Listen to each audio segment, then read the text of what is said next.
Hello, everyone. Thank you for joining us again. It's the Health Show, and we are live and direct coming to you wherever you are listening to us from.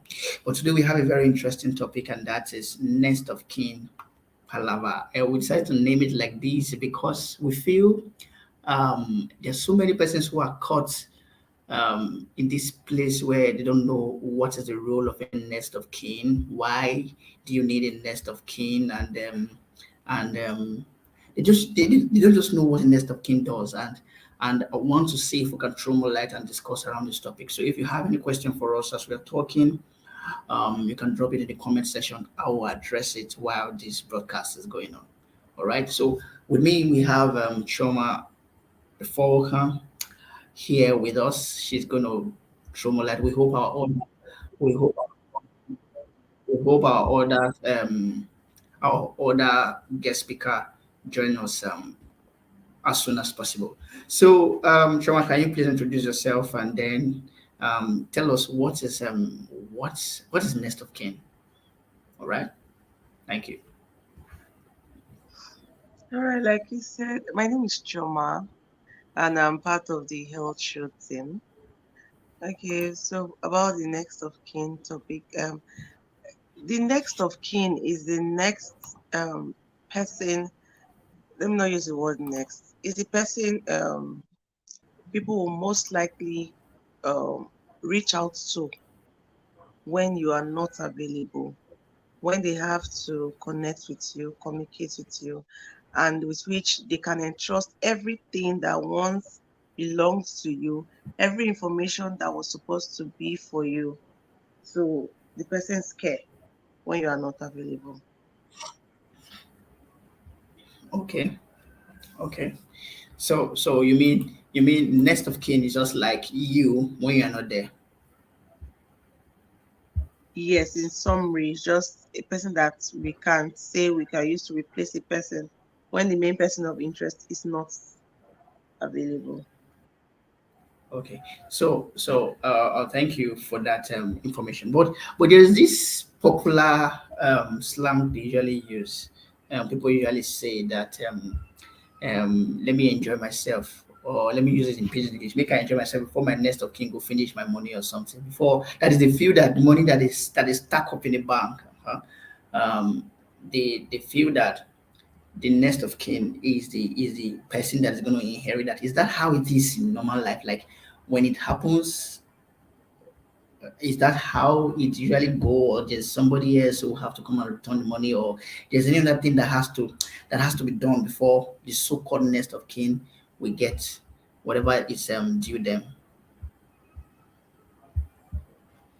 Yes, I've seen a couple of cases where maybe somebody dies and then the the balance in the account is given to next of kin.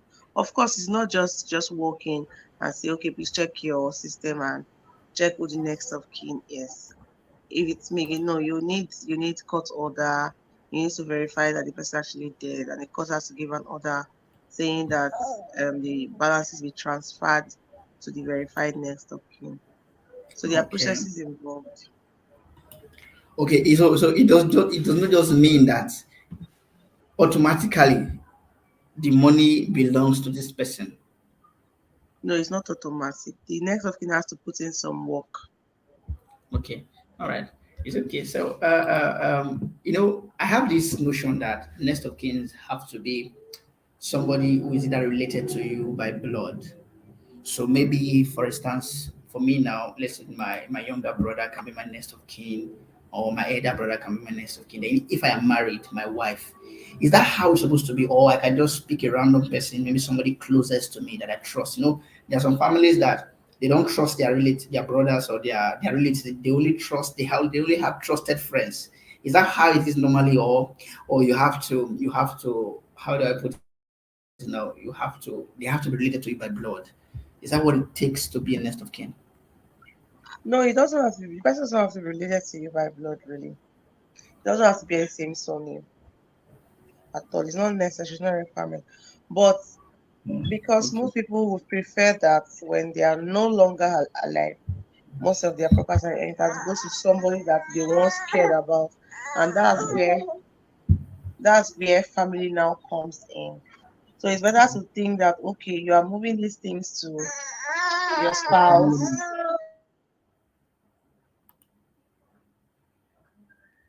Come again.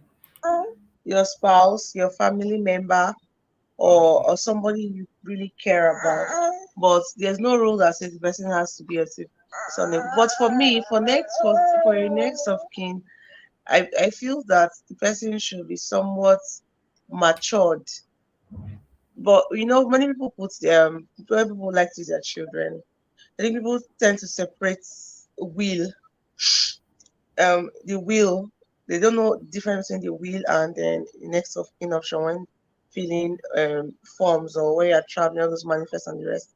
So what if something happens to you and your child is 2 year old? Your child Okay. cannot go and claim whatever you want him to claim at that Okay. particular point. So it's better to use someone that you know is matured, maybe someone above 18 years for your next Okay. of kin details. Hope is online now. That Okay, so it's okay. That's very interesting. I have a story of I didn't experience this myself. Okay, I had it of someone who had a lot of money, and then he wasn't dead, but somehow one way or the other, the relative was able to the next of kin was able to assess the man's wealth, assess the man's money. I don't know how true that story is because the way people are painting next of kin online is as if you are not present, next of kin can go and make a signature. If you are not present, next of kin can inherit anything that just belongs to you immediately with immediate effect without any court process or due process. So I don't know what you have to say about that story. If it is true where somebody stay alive, but because they've not heard for the person for a very long time, so the next of kin started having access to the man's money reserved in the bank. I don't know what you think about that, Chuma. no, it's not automatic. It's not like maybe when this person when you're not around, maybe you go to work and then somebody just has access to your account because it's your next of kin. No, it doesn't work that way. Okay. It only Okay. happens in cases of death and when this death has been verified. Okay. When the debt has been verified. Okay. It's all right. Thank you very much. So, we had, as I announced initially, we had a very short time to set all of this up. We didn't want to disappoint our viewers out there, so that was why we had to make this work today. Subsequently, we promised to do a much more elaborate show, but we have our co-host pharmacist Hope, who was supposed to have joined us this earlier on, but I think he's with us now. Pharmacist Hope, I don't know what you have to say about this next of kin topic before we have our wrapping up comments. Okay, good evening, everybody in the show. I hope you can hear me. Good evening. I hope you can hear me. My name is Hope Onimechi. Yeah. So, the topic on ground, let's talk. Okay, I was talking about is a very sensitive issue because I think it ordinarily would not have arose but for the recent turn of events that we've had over time, amongst which one of them has been the issue of a recent footballer who was doing very well in his club. I think most of you already know the person I'm talking about, the person of Accra. Yes, the footballer plays alongside the likes of Lionel Messi, Kylian Mbappe, Sergio Ramos, and other big players that are known. And he's one of the richest players. And history has it that sometime in his life, he willed everything to his mother. Not just will, he is, she was and still is his next of kin, even up till marriage. And that created, we all know how the story ended, and that created a lot of questions and generated a lot of questions in people's mind. Now, the question is, who is supposed to be a next of kin and what does it entail? I listened carefully to Mrs. Choma as she spoke, and I think I got a lot of points from her which are very, very correct and valid. Next of kin only becomes important when there is a need. That's the first thing I want us to note. And the need encompasses not just death, emergency.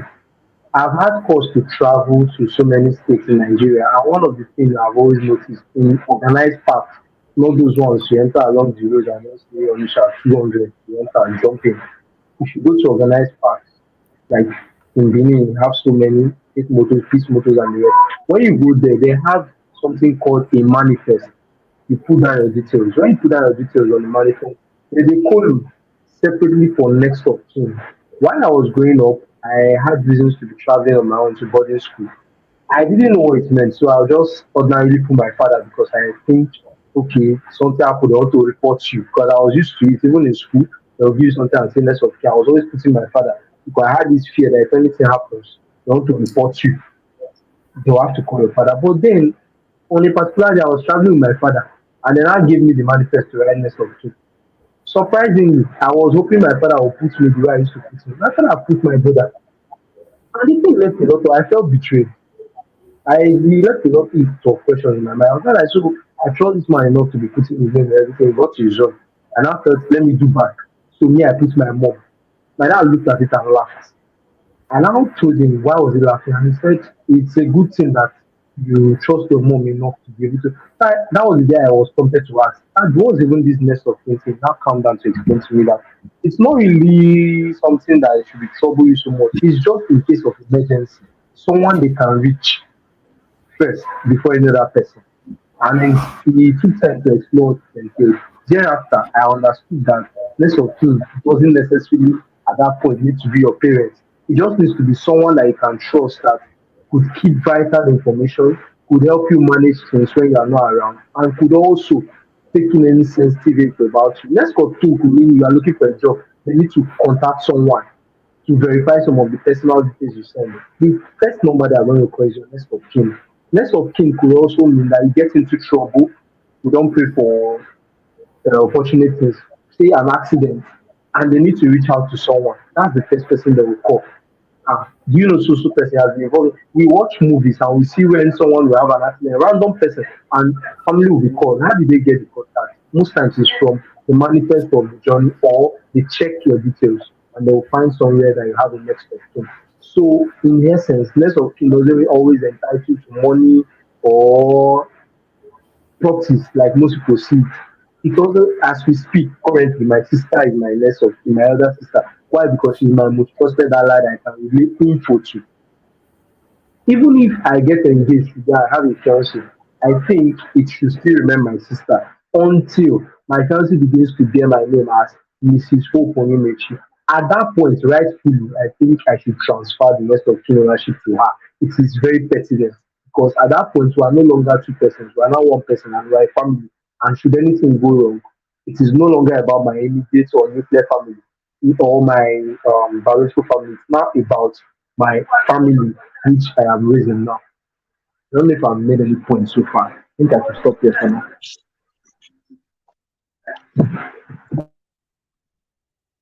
All right, thank you, From Hope. I appreciate those that breakdown you had it for us. We actually apologize for the way this live stream is abridged. Well, so far, I've not gotten any comments from our viewers. So if you have any comments, you can reach out to us via the comment section. We have seen so far that next of kin must be matured, must be someone you trust, and usually it's not just about the money or the benefits. It has to be someone that can be easily accessible and that can take on responsibilities when the need arises, especially when you need to be reached in cases of emergencies, in cases of or anything where some information needs to be confirmed. So, my dear viewers, as you gathered a lot of information from the show today, ensure when you're filling out your list of key, you have to remove sentiments. I think Thomas Hope mentioned that you have to remove sentiments out of it, where he was always choosing his dad and expected his dad to choose him too as next of kin. So you have to remove sentiments and ensure you are choosing somebody who is responsible, okay, and who is close to you and who has a lot of information about you. So I think with that, we'll just ask if any of the speakers have any closing remarks as Trauma or Hope give us a closing remark so that we can end today's session. All right.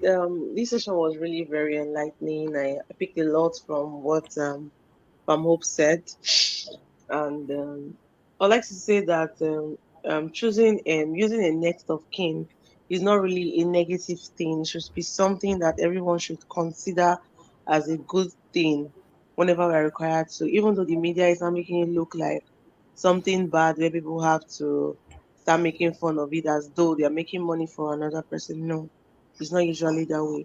The next of kin can really, really come in handy in cases of emergency. So that'll be all for now for me. Thank you. All right, thank you very much, or everyone who spent time listening to us on the health show. So, again, we apologize for the abridged version. We hope subsequently that we'll be able to give you a full show and ensure that we make it much more interactive with our guests present. Thank you, everyone, and bye for now.